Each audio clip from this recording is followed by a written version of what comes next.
Wonderful. So let's see, it's about a little after 5, so let's go ahead and get started.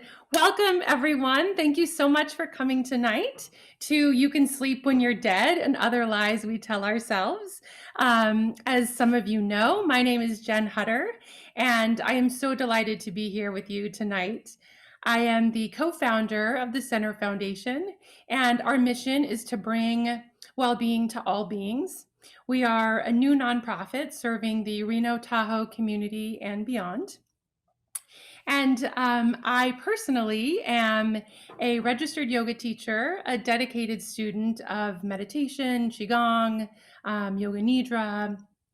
So I am a sleep lover, and I am also a recovering investment banker, which plays really much into my story. So before we begin, a couple of technical things. If everyone could just ensure that they're muted, that would be awesome. I think I can still hear biointegrative health. Oh, let me mute them. Okay, perfect. So we have about an hour together tonight, and I'm hoping to make this as conversational as possible. While we can't see each other, which is very sad, we can definitely hear each other. So if you have a question, please put it in the chat box. And as I come to a natural pause, I will do my best to answer all of our questions. So we will go through the presentation. We have a couple of breathing practices that we'll do throughout. You don't really need anything for them, just yourself and your breath. But if you have something to write with, that would be awesome for our last practice. You can also type on your computer or on your phone. And if you don't, then no problem. We'll just go with it. Not a big deal. So with that, let's begin. Okay, let's see here. So I will start by asking you, how do you want to live? Tired or inspired?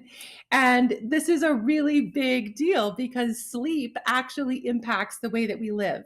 And so when you start to look at it in this context and with this juxtaposition, it really starts to hit close to home. So the first thing I want to know is, how do you sleep?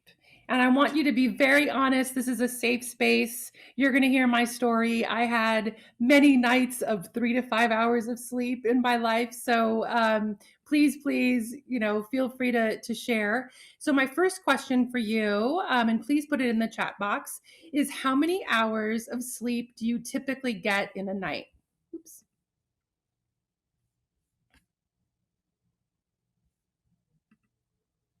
Okay, let's see the chat here. 6 to 7, 6. Heather Haslam for the win at 9, 7 to 8. Awesome. You guys are really, really great. Okay, 7 hours. Yep, the bathroom, that tends to be a thing. I get it.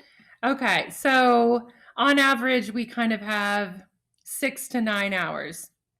And my next question for you is, do you have trouble falling asleep, staying asleep, making time for sleep, or are you an absolute rock star and you're just here because you love webinars? Falling asleep, staying asleep, staying asleep. Yeah. For those of you that have trouble staying asleep, could you put in the chat the times that you wake up? Just curious. 2 a.m. Okay. 3 to 4, 12 to 1, 3 to 4. Okay, awesome. Falling asleep and waking up multiple times in the night. I wake up around 5 every morning, 12:30. I love it.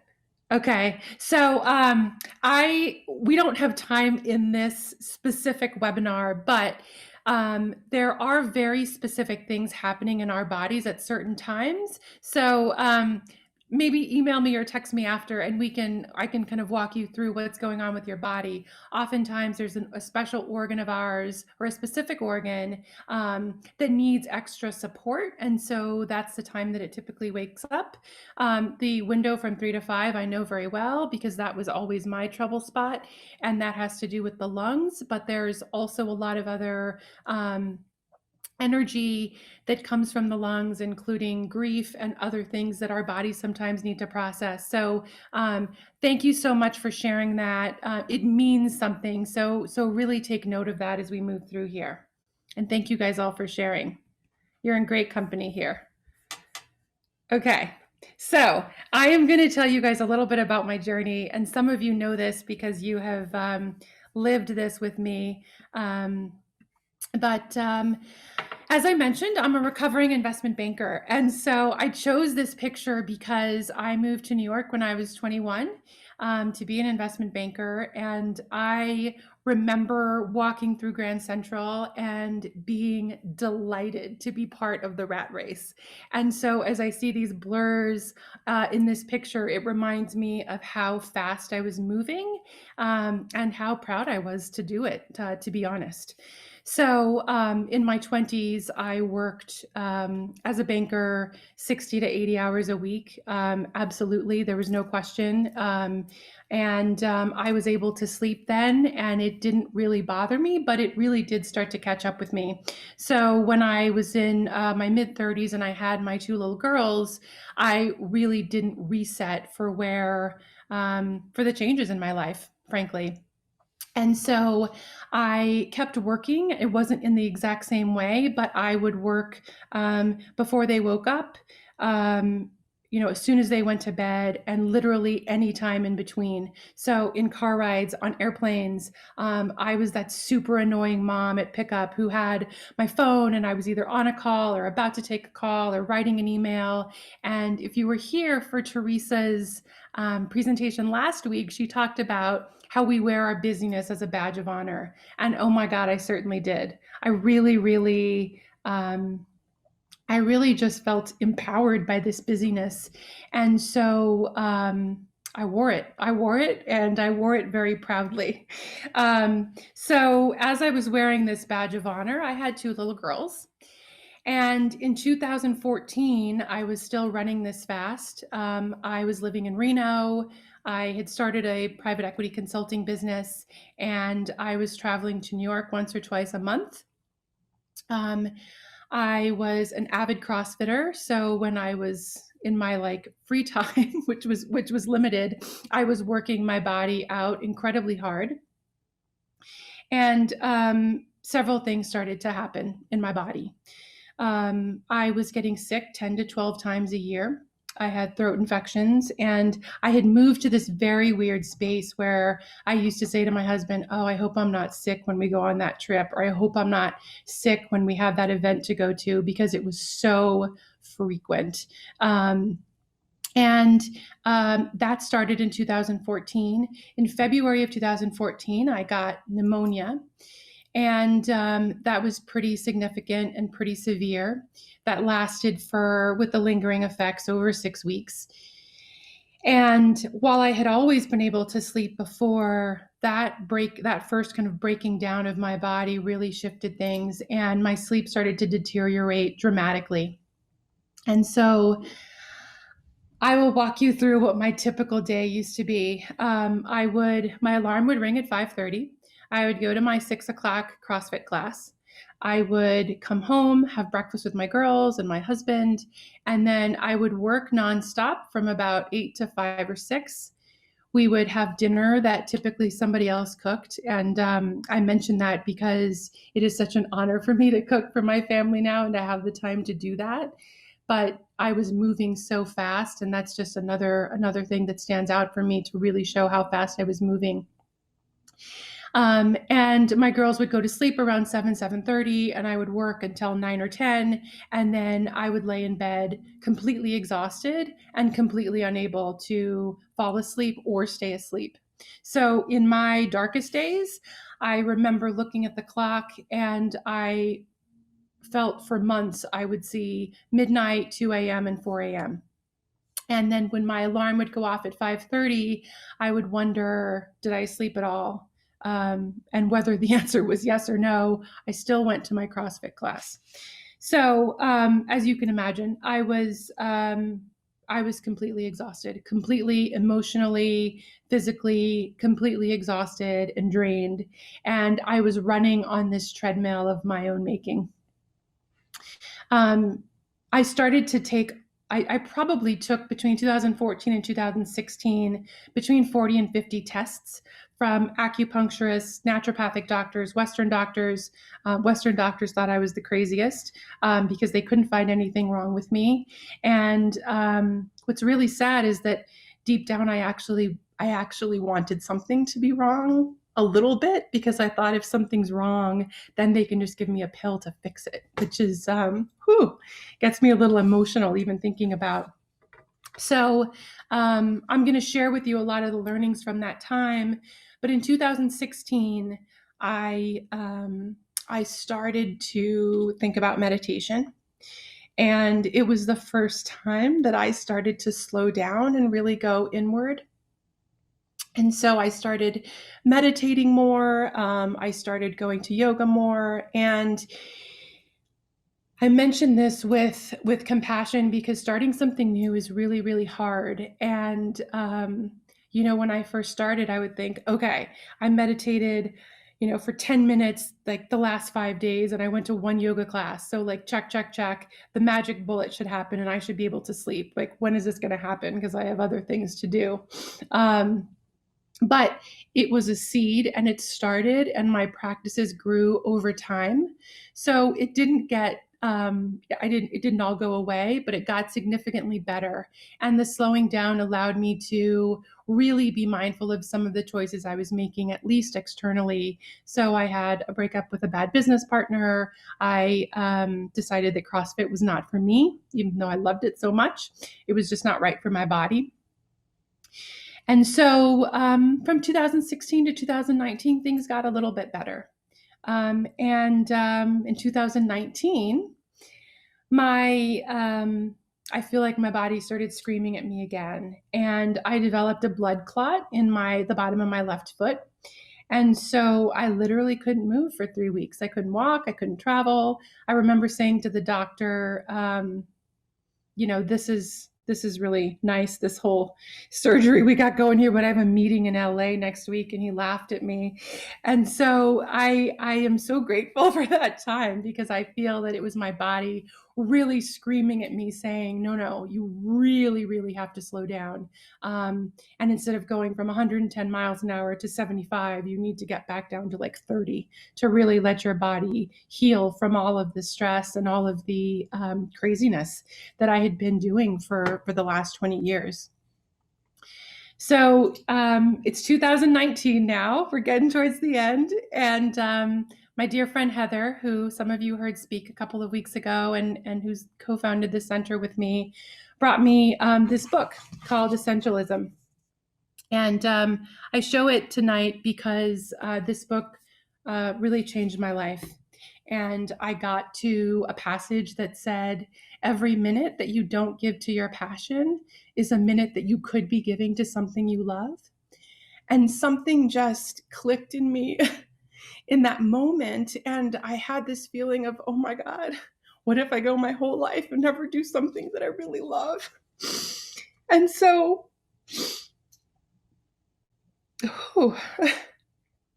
I just was so aware of how uninspired my life had become. I was getting better. It was not 2014 symptoms anymore, but it was still not exactly as inspired of a life as I knew that I could live. So, goodness, you guys, it's hard to get emotional and not see any faces, but I know you're there. I'm picturing you. So in the last 16 months, I've really gone much, much deeper into my healing journey. I, have deepened my yoga practice. I've deepened my meditation practice.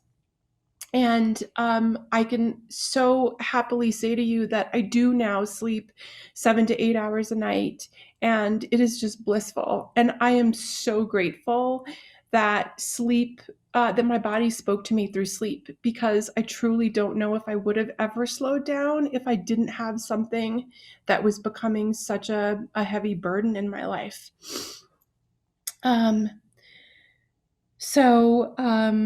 The other piece I want to mention is there are two really big pieces that have been really instrumental in the last 16 months. One is my self-care routine, which I am steadfast in. And I share this with you not because I carry it as a badge of honor, but because without it, I really wouldn't be able to be here with you at all today. So, my self-care routine now is very, very intentional, and it's very deep. I do yoga 5 to 6 times a week. I meditate every single morning for at least 20 minutes. I do qigong in the morning and in the afternoon. I do yoga nidra 4 to 5 times a week in the afternoon. My kids have now known we get home at 4 o'clock and I need my just 20-minute reset. In fact, my husband said to me the other day, "What just happened over there? Like, what did you do? Why do you look so much fresher all of a sudden?" But I mention this because I feel like I'm embodying these practices now, and they're just a part of me. They're not something that I'm checking off. Okay, great, I meditated. It's something that I look forward to. It's something that I feel my body really, really needs, and my entire system is so much happier because of it. And the second piece is I feel for the first time in my life, I'm actually living my passion. And I am so delighted. I'm so delighted to be here with you and to say I'm not tired. I'm actually really, really inspired in my life. Oh, so that was big, but that is my journey, and I share that with you completely openly in hopes that it will help you start to think about some of the patterns maybe that are going on in your life that we can support, and we will. This is not going to be a sad presentation, despite my tears. It's going to get better, I promise. Okay, so let's look at, it's going to get better after this. This is going to be a little bit sad as well, but it's going to be very eye-opening. So let's look at how do most of us sleep. So today we sleep 1 to 2 hours less on average than we did 60 years ago. Over 80 million Americans use sleep aid drugs. Over 60 million Americans complain of insomnia. 50% of Americans complain of tiredness, which is actually understated by those of us who wear our badges of honor and say things like we'll sleep when we're dead and don't actually admit to being tired. And so the big question is, how does this impact us and why should we care?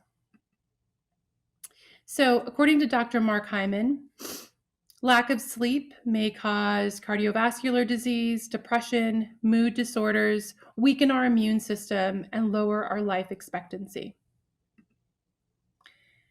Studies show that 75% to 100% of people that suffer from depression or mental health issues also have a sleep disorder. And I want to just take a moment here and say I was never diagnosed with clinical depression, but it is really depressing to be super exhausted. And so I have a lot of compassion when I look at this statistic, and you can, decide how you want to take what is causal, what's the cause and what's the effect. But it's very grave, no matter how you look at it. And I know how depressing it can be to not get sleep. According to the CDC, over 40 million Americans are on antidepressants as of 2018, which translates to 18.6% of women and 8.7% of men. And in another study in 2021, the CDC reported that 35% of adults are not getting enough sleep, which they defined as less than 7 hours a night,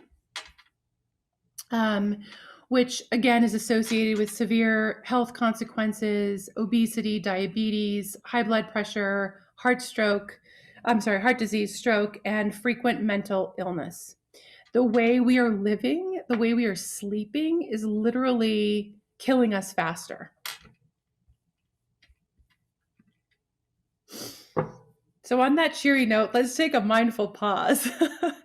But truly, let's take a pause. So come seated wherever you are, if you're standing, if you're seated, wherever you're listening. If you can, place one hand on your heart, your right hand on your heart, your left hand on your belly. And we're going to do some soft belly breathing, which some of you did with Heather a few weeks ago, which is just inhaling very, very deeply, and then exhaling through an open mouth, almost through pursed lips. So I'll guide you. You can either close your eyes or take a downward gaze. Inhaling and exhaling. Again, inhaling fully, filling up your chest and your belly, and exhaling out.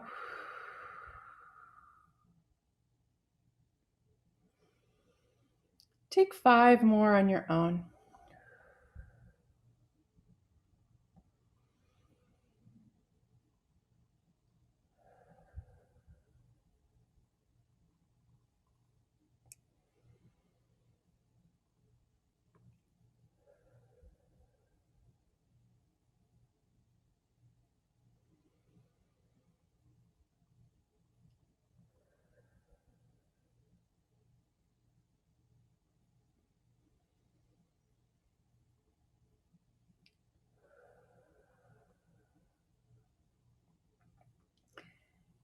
And on your next exhale, just coming back, maybe taking a stretch, moving as you need to. Okay, guys, now's the fun part. Now we talked about the dark stuff. Now we're going to get to the light. So let's check in with ourselves tonight. So I ask you, if you were willing to put in the chat, what prevents you from sleeping 7 to 9 hours a night? And where I'm going is it anxiety about the day ahead? Is it your partner snoring? Is it something that has been bothering you? Obviously, 2020 was incredibly difficult for us as a collective. So I know that there are a lot of things swirling around for many of us. If you feel comfortable sharing, please share in the chat box. I'd love to hear from you. And if you don't, there's no problem at all.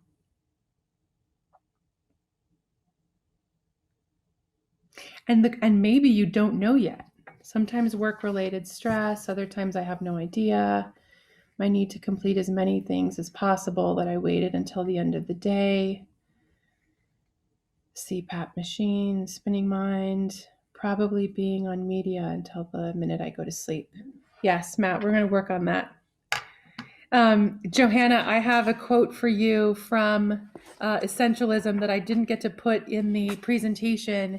It's from John Maxwell, and he says, "We cannot underestimate the unimportance of almost everything," which I think is really fantastic, because when you really get down to it, I know we all have such long lists, and I do too. But that quote always brings a smile to my face and makes me remember, right, what is absolutely necessary that needs to get done and what can just wait. So I share that in case it's helpful. I'm also going to share a challenge with you guys, and we don't have time to do it today together, but there is an exercise you can do called dialoguing with the symptom. And it seems a little bit cheesy to do, but it is really profound. And we have done it quite a bit as a team. I have done it recently, and I'll share that with you. So what you do is you take a piece of paper and a pen or pencil, and you write, "Dear body, why do you have trouble falling asleep?" Or, "Dear body, what is waking you at 4 a.m?" And just see what flows from you. I have friends who have had really, really profound insights from taking the time to do this. I will also share with you that a couple weeks ago, I started waking up at 4 o'clock again. And I spent some time dialoguing with my symptoms, saying, "Dear body, what is it that is, keeping you up at 4 o'clock?" And what I really felt was I still had a lot of unmoved energy in my body.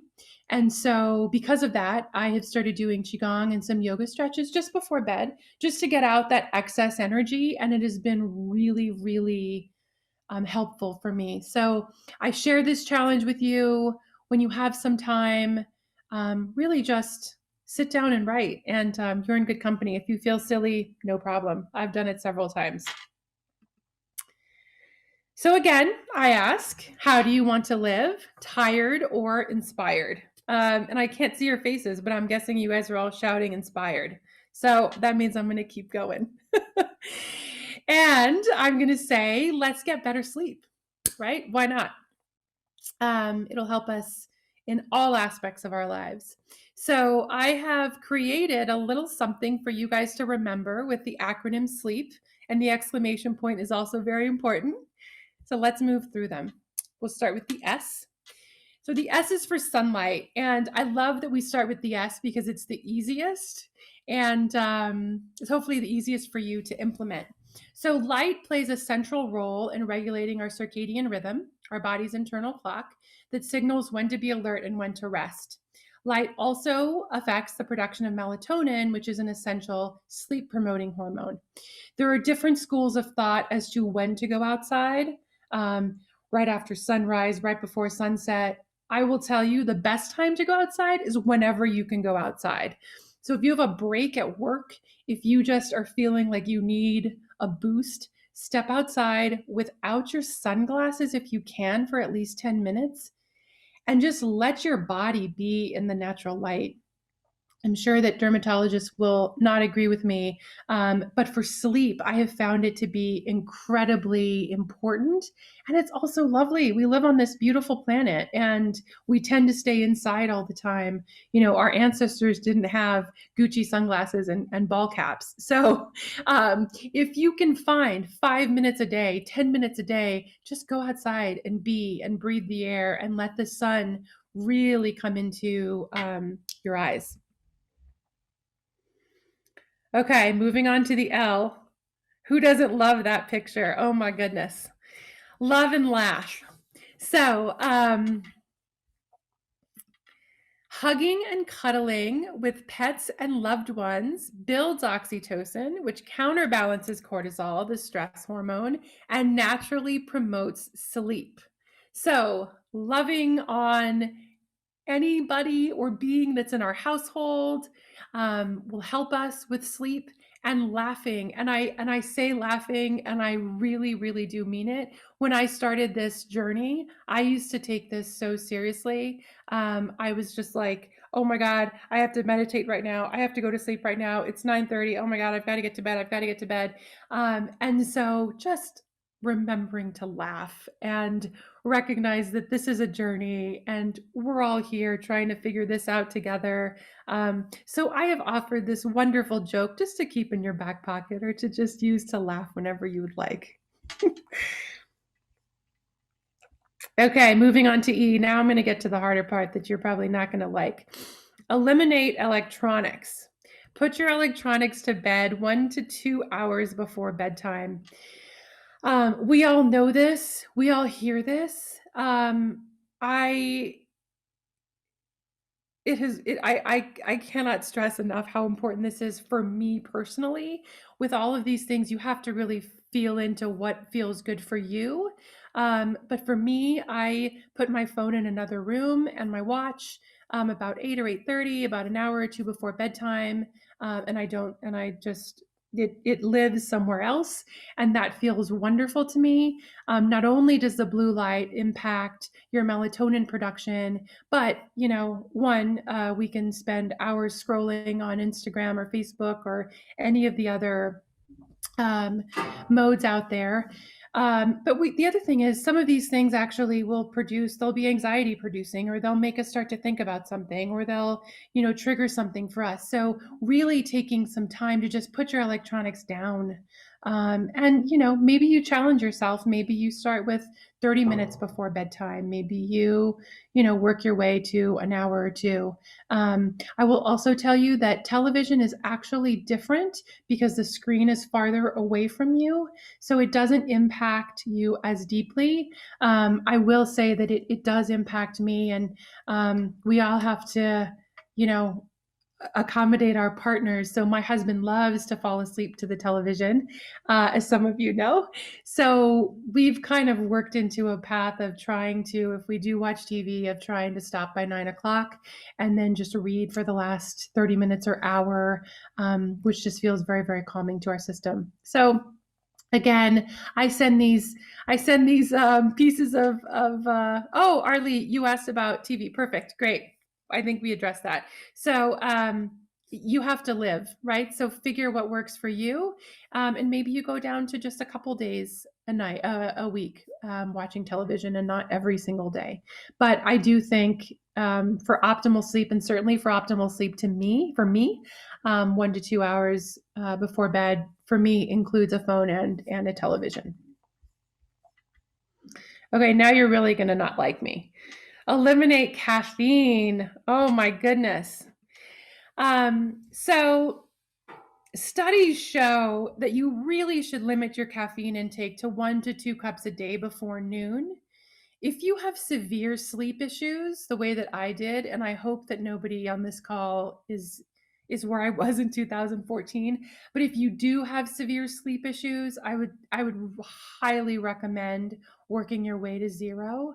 And again, this doesn't mean just going cold turkey. Maybe you have half a cup less one day. Maybe you move your last cup from 2 o'clock to 1 o'clock, and you slowly make your way to before noon. I really love coffee. And so it's been really, I've missed it for sure. But it feels very different in my body to not drink caffeine. And a few months ago, I realized that my body still needed more of a calming. And so I have worked my way to zero. Again, whatever works for you. My husband can drink an espresso and turn around and go to sleep. So this is not for everybody. But again, if you are having issues, just challenge yourself and think about, maybe I'll do it for one day this week. Maybe I'll do it for 2 days, and just kind of see how that goes, see how that impacts your sleep. Okay, the P. So the P is for purpose. Deep listening and meditation will be your guide inward. This is just really listening to your body, really trying to understand, is your body trying to tell you something by waking up at these hours or by not being able to go to sleep? And really just taking the time to listen to what that is, understand what that message is, and see if there's anything that you can shift. I also highly recommend setting up an evening routine that works for you. I'm going to share mine with you. Please take whatever pieces of it that you feel would be helpful for you. So I like to transition our lighting and use candles. So, by 7 o'clock after dinner, I start to dim our lights. By 8 o'clock, I have candles and very, very few lights on, just to kind of give your body the awareness of we're moving from the awake time to the sleeping time. Taking a warm bath or shower can be, first of all, it's so soothing. If you don't do it at night, it really is lovely. But even more than that, the shift in body temperature, going from a warm shower to the colder outside of your bathroom where you're drying off, that shift in body temperature actually helps your body with sleep. So it's double dose there. Breathing and moving. So we did some soft belly breathing. I'm hopeful that we'll have some time momentarily for one more practice. And moving your body. Again, maybe there are some stretches that you need. It doesn't have to be anything fancy, just something that feels good in your body. Maybe you just roll your wrists around and roll your hips around. Whatever feels good, whatever energy you need to get out, consider doing it before bed. Warm teas are wonderful. Tulsi has a lovely sleep tea. Yogi has a beautiful caramel bedtime soothing tea. I have recently started doing 2 tablespoons of apple cider vinegar and 1 tablespoon of honey with hot water, and it just puts me right to sleep. So again, whatever works for you. And read something inspirational.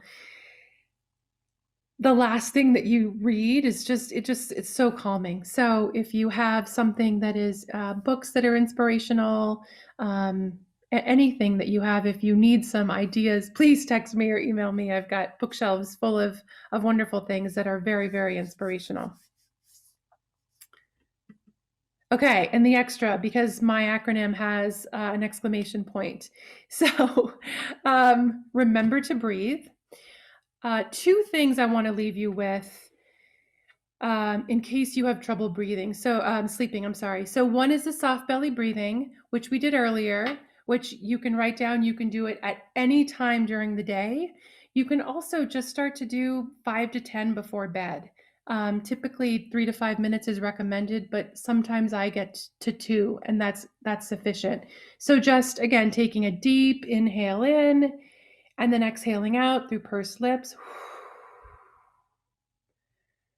My little girls got their ears pierced this weekend and they were so scared. And so I had them doing some soft belly breathing, and it calmed them. And I could see their little masks going, which was really fantastic. But anyhow, I digress. Soft belly breathing, great thing to do if you're having trouble falling asleep.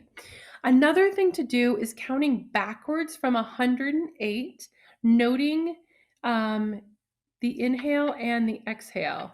Yeah, noting each inhale and exhale. So you would say in your mind, inhale 108, exhale 108. Inhale 107, exhale 107. I will tell you, I hadn't ever gotten into the 90s until last night. I was actually really excited for this presentation, so I had to go back to my tools. I fell asleep somewhere around 79 last night, but anyhow, it really, really works very, very well. So either of these two breathing techniques, to fall asleep or to get back to sleep, just give them a try if you wake up, and I hope that they're helpful for you. And the last one is Yoga Nidra. And so Yoga Nidra deserves its own webinar completely. But I was introduced to Yoga Nidra in 2014 because it's really known as the yoga of sleep. As I've delved deeper into the practice, I've realized that Yoga Nidra is really just a very deep state of consciousness, and it's actually the state right before you fall asleep. And the practice really aims to get you into that state and really unlock you, because you really are at your true essence in that state. So if you guys are amenable to it, I would love to do a Yoga Nidra practice with you today. If you have something to write with, please just have it next to you. And this is going to take about 15 minutes. So come to a comfortable spot. So optimally, you have a place to lie down. I know that's probably not the case for everybody here, but if you do, you can lie down on the floor, on your bed. If you have to be sitting, please sit. Or if you're standing, I'm thinking about my friend Deanna, who I know is standing somewhere, but maybe she can find a place to sit. And start to relax. Let's get into this Yoga Nidra practice together.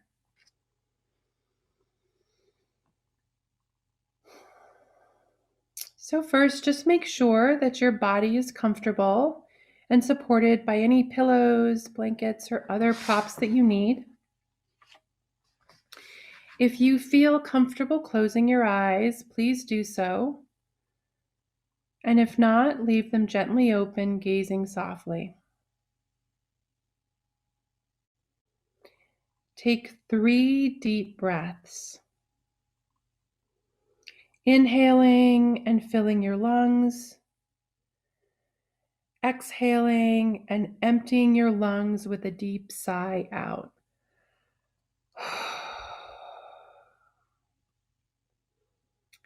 Be aware of your breath each time you exhale. Feel a wave of relaxation sweep through your body as you release and let go.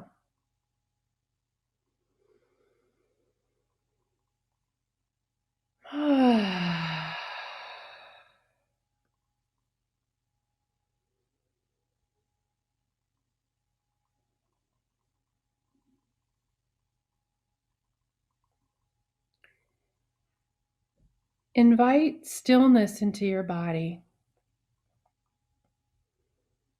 And be aware of the space your body is occupying.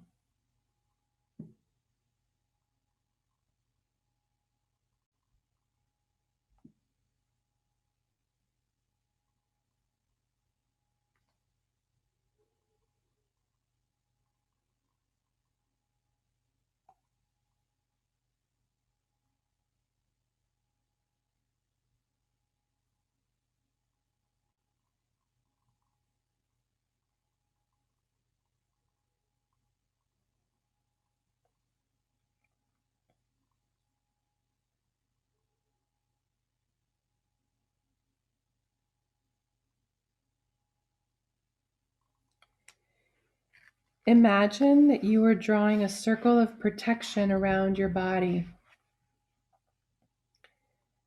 This circle can be made of anything you wish: fire, divine light, your favorite flowers,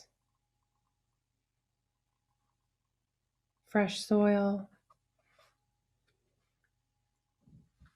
limbs of trees, or a wall of clay.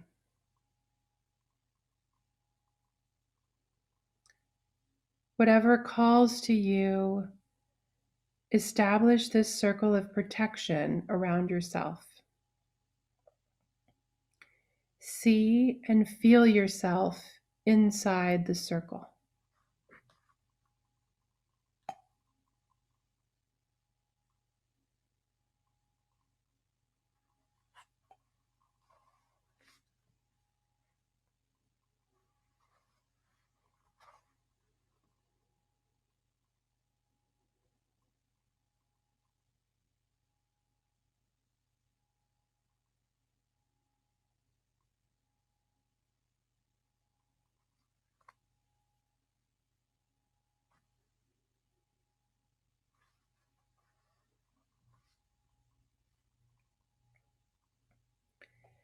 As you become more still, begin to feel the breath as it enters your nostrils.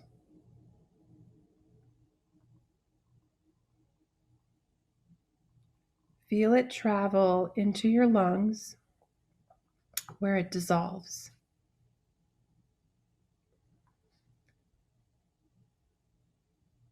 Then follow its path all the way to somewhere outside your body where it dissolves again. You're not controlling the breath. You're merely watching it move in and out of your body.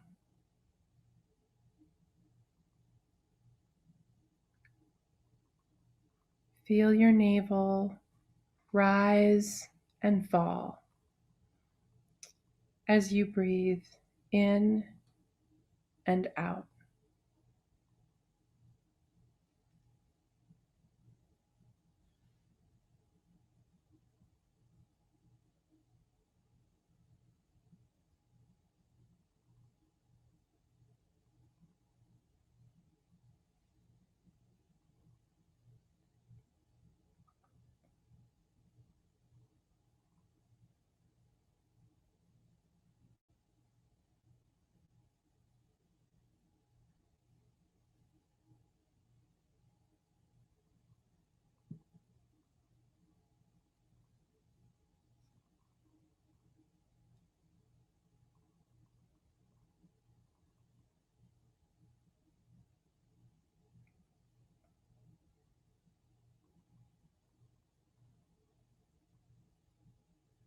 Feel yourself lying on the earth.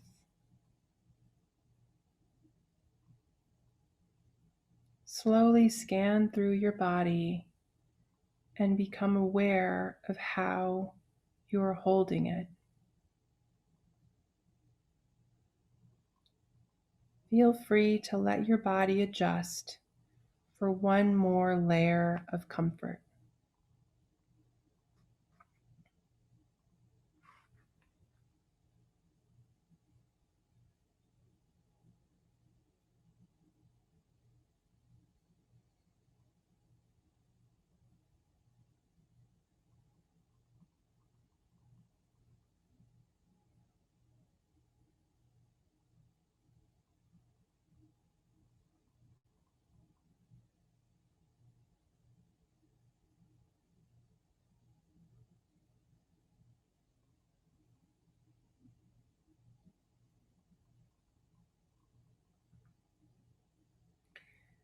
Let your awareness move towards sound, noticing all the sounds around you without judgment. Allow your awareness to move from sound to sound to sound. Let all the sounds be there. You are on the inside of the circle. The sounds are on its circumference.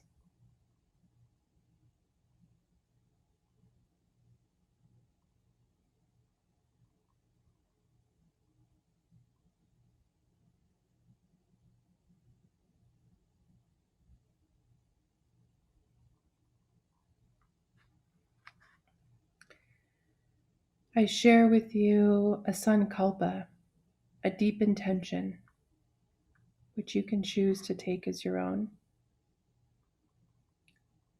I honor and acknowledge my body as a sacred vessel that houses my inner light. I invite deep rest into every cell of my being. I trust that I deserve to be supported, nurtured, and held unconditionally. I know the earth can hold me.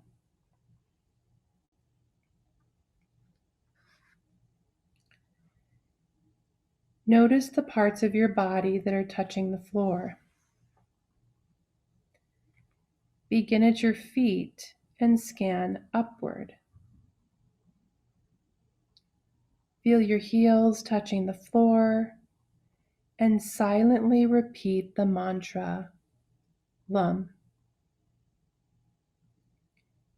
Feel the next point where your body contacts the floor and repeat, LUM. Continue all the way until you get to the top of your head, calves, and the floor, LUM. Backs of your thighs and the floor, LUM. Buttocks and the floor,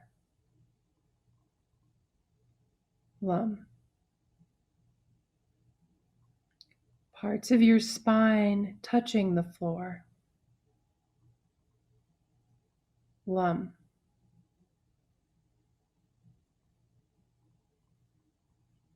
Shoulder blades and the floor, LUM.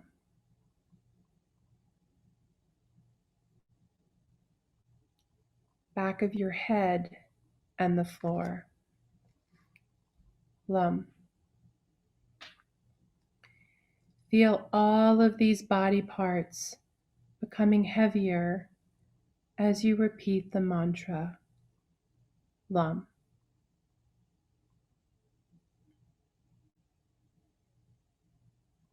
Notice your body breathing.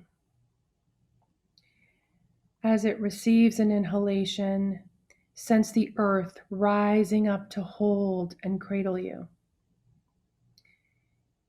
It's as though the involuntary act of inhaling is calling the earth toward you.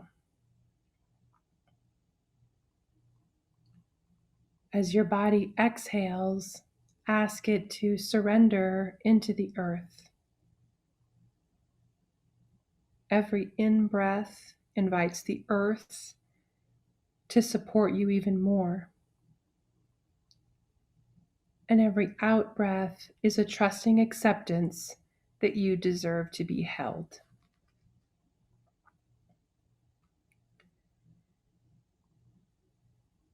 Begin now with the number 27 and begin to count backward. Inhale, 27. Exhale, 27. Inhale, 26. Exhale, 26. Each time you exhale, a layer of constriction and tension is released from your body and mind. By the time you get to 0, the body and mind are completely free. If you lose your place when counting, start again from 27. Once you get to 0, feel the earth holding you unconditionally.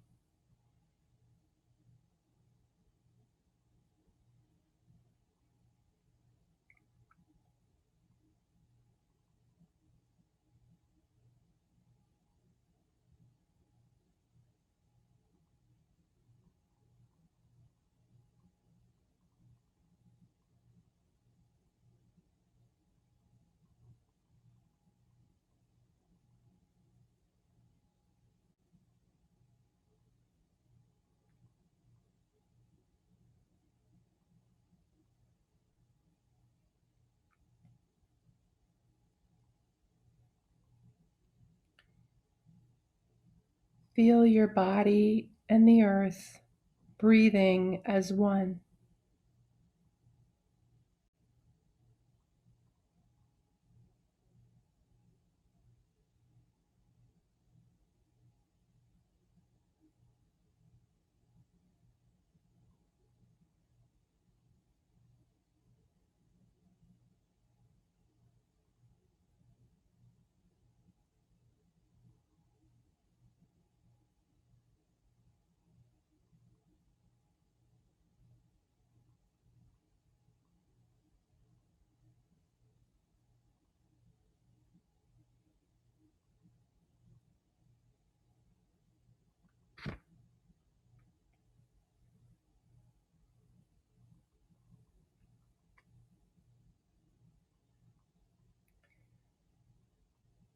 Now begin to transition out of the practice,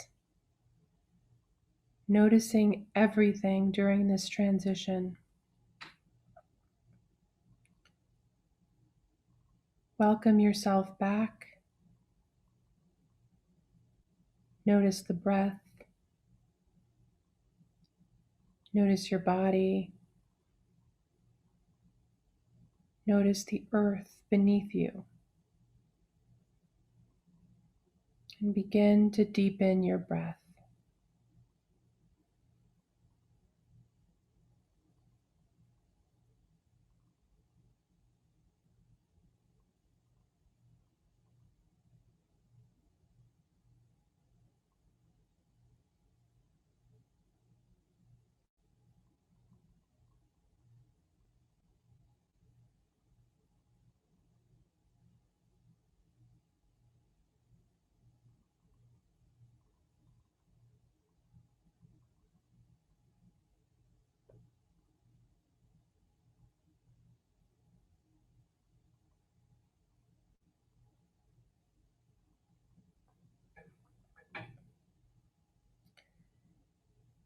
Slowly starting to wiggle the fingers and the toes, giving yourself a big stretch.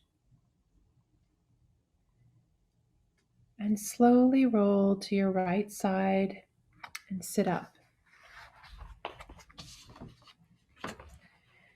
So typically we would take 3 minutes here to write freely.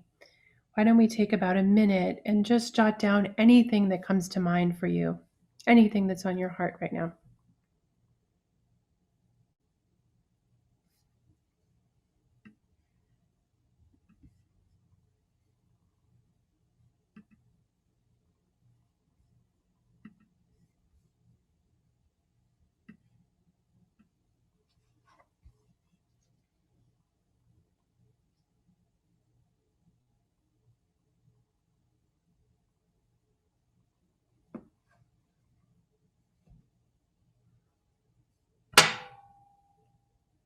Can you guys hear me?